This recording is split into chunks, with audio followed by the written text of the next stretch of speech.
welcome back. This is one of those odd reviews where I'm still kind of mad about something on the board, but you'd think, well, he's probably used to it by now. Not like this. Not like this. At any rate, we'll start things off talking about Montreal and Florida. Dobesh versus Knight. If you're going to make your debut in the NHL, do what Dobesh did. Like it's that easy. Early press by Florida. Line A has a rush chance that's blocked. The fans call one. The referee does not. The only shot on net is Florida's 5 minutes into the game. There's a post for Kulikov as the Panthers get some pressure. They get more pressure 8.5 minutes in.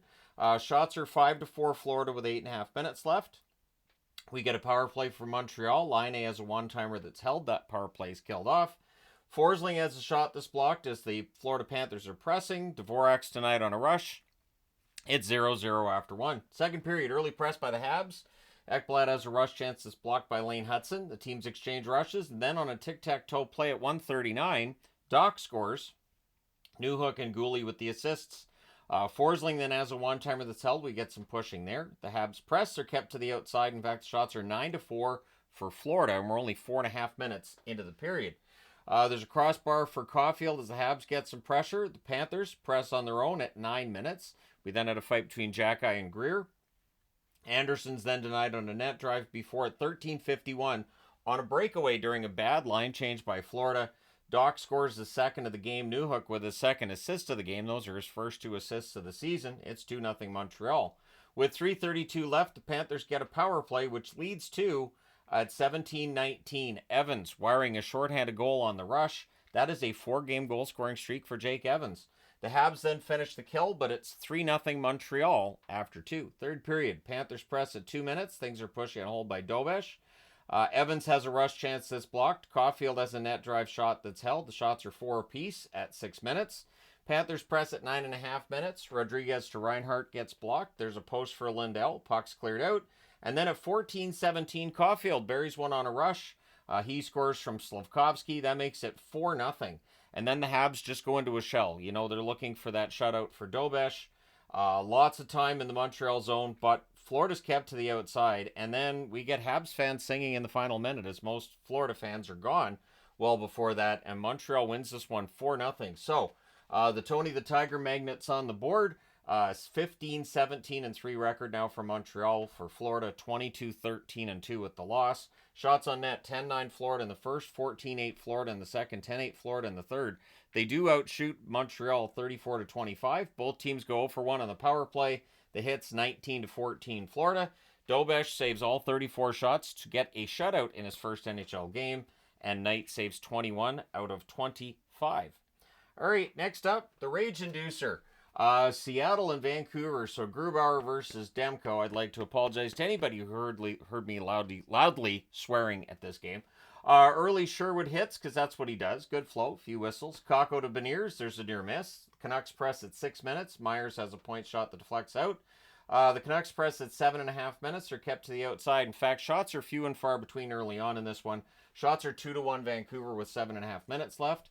Tanev has a one-timer that's held. We get some pushing. We end up with 4-on-4 out of that.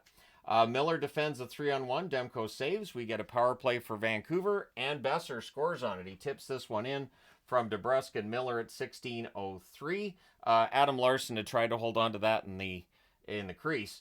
2:37 left. The Kraken get a power play. That leads to a shorthanded chance for Bluger. That's held. The power play is killed off. It's 1-0 after one. Second period. At 1:18, Beniers puts one in off Demko's glove. That's his first in 20 games. Alexiak with the assist. It's a 1-1 tie. Kraken then press for the lead. Seattle draws a power play. That's killed off. There's a net feed to Besser. Near miss there. Power play for Seattle again. And after that's killed off, Garland on a fast break out of the box scores from Bluger and Soucy at 8:36. It's 2-1 for Vancouver. Kraken press at the half. We then get a power play for the Canucks. That's killed off. Tolvanen fires one wide from the slot. And then at 15:14 on a cross-ice pass, Besser gets the second of the game. Soucy and Heinen with the assists. And it's a 3-1 lead for Vancouver. Canucks press with 2.5 minutes left.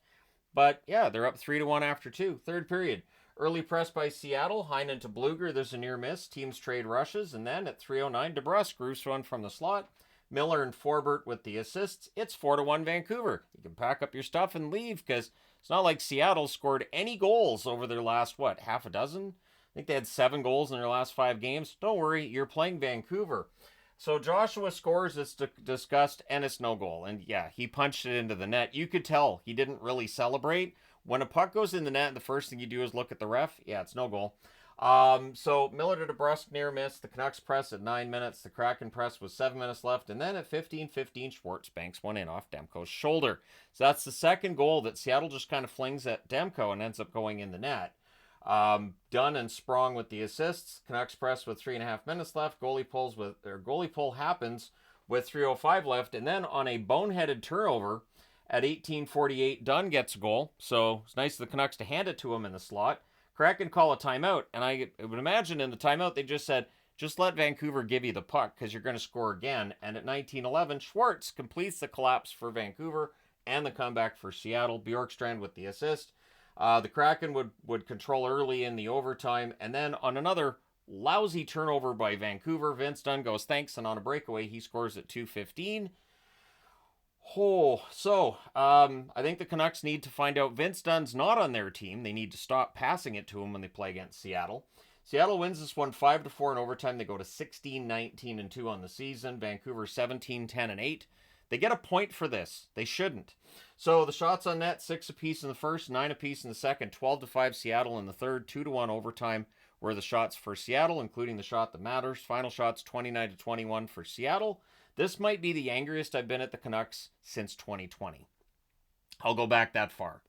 The power plays 0 for 3 for Seattle, 1 for 2 for Vancouver. The hits 24-8 for Vancouver. Grubauer saved 17 out of 21. I didn't think he looked great, but to Seattle's credit, they only allowed 6 shots in the third and the overtime. Demko 24 saves on 29 shots, and I think with Seattle it was just fling it at him, and it worked on a couple of occasions. It goes in off his glove on that one, and it's banked in off his shoulder here. It's definitely something that's an issue for Vancouver. All right, let's move on to the next one, Philadelphia and Anaheim. So it's Ersson versus Dostal in this one. Ducks press at 2 minutes. The shots are 2 apiece at 5 minutes. Carlson has a rush chance, that's held. Flyers press at 6.5 minutes. We get a power play for the Flyers. There's a shorthanded chance for Killorn, that's saved. Power play's killed off. Ducks get a power play their own, that's killed off as well. The shots are 6-4 for Anaheim with 6.5 minutes left. Vetrano has a wrister that's held as the Ducks press. It's 0-0 after 1. Second period. Vetrano's denied close. We get a power play for Anaheim, which lasts 4 seconds before it becomes a minute and 56 seconds of 4-on-4. Konechny has a slot shot that's kicked aside. Cates can't bury one in close. The Flyers press, and then at 4:03, Noah Cates gets his goal streak up to 5 games. He scores from Brink and York. He wires that one from the slot. The Ducks press to respond. We get a power play for the Flyers. That's killed off. The shots are 7-5 for Philly at 9.5 minutes. Farabee to Paling. There's a near miss there. Vetrano has a rush chance. That's saved. Ducks press with 8.5 minutes left. Cates has a wraparound chance that's held. We get some pushing there. Tippett has a net drive chance that's saved. And then at 15:38, Terry from the left circle, I should say, fires one past the screen to get the goal to tie it. Gudis and Lacombe with the assist. Troy Terry's 10th goal. He is the first member of the Ducks to reach double digits in goals. Ducks then draw a power play. That's killed off, but it's 1-1 after 2. Third period. The lone shot on net is Anaheim's 3 minutes in. The Flyers press at 4 minutes. McTavish has a rush chance that's saved, and then at 5:57, Frost puts one in off Dostal's stick.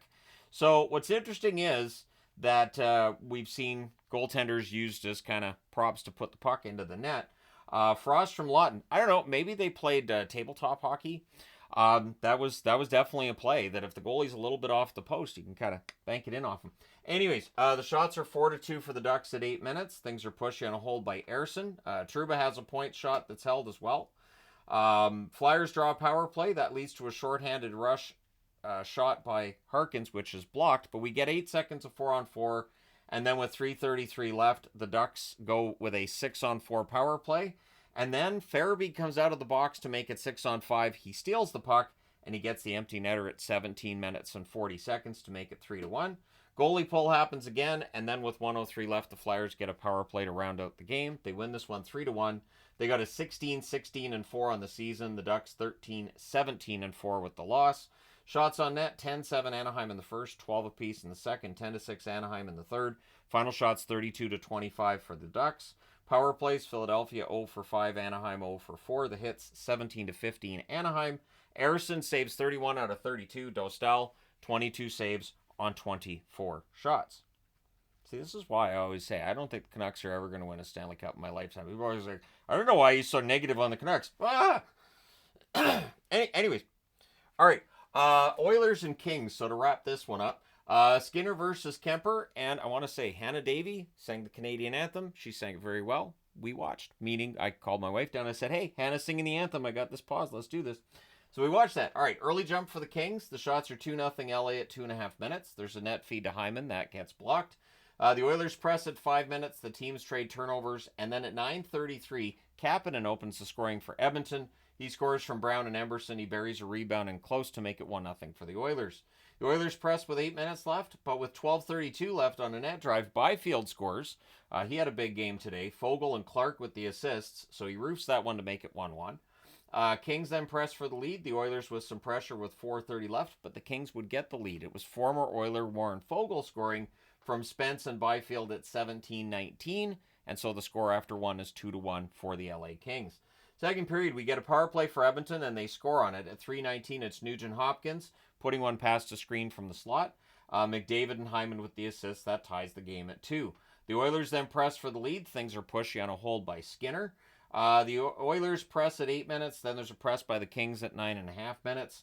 Bouchard's then denied on a rush, and at 11:58 on a tic-tac-toe play off of a turnover, Arvidsson scores. So the former King, former Oiler, both of them getting goals against their former team. Arvidsson with this one from Podkolzin and Draisaitl. Shots are 9-5, I should say, for the Kings with 4 minutes left. The Oilers press in the final minute, and they lead 3-2 after 2. Third period at 2:32 on a cross-ice pass, Jeannot ties the game. Fogle and Spence with the assists. Jeannot just had to tap that one in, so it's 3-3. We get a power play for the Oilers. Hyman's robbed. Kemper holds on there. That power play is killed off. We then get a power play for the Kings. That's killed off. The Kings press with 9 minutes left. And it just was obvious these teams were playing for overtime from there. The Kings have some pressure in the final minute, but we're going to overtime.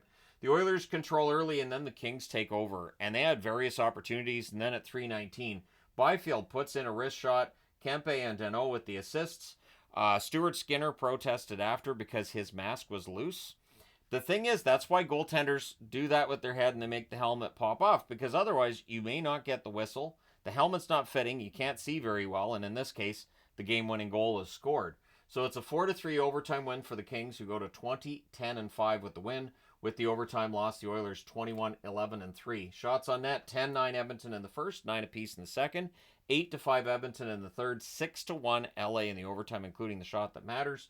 Final shots 29-28 for the Kings. Power plays, Edmonton 1 for 2, LA 0 for 1. The hits 25-13 LA. Skinner 25 saves on 29 shots. And Kemper 25 saves on 28 shots.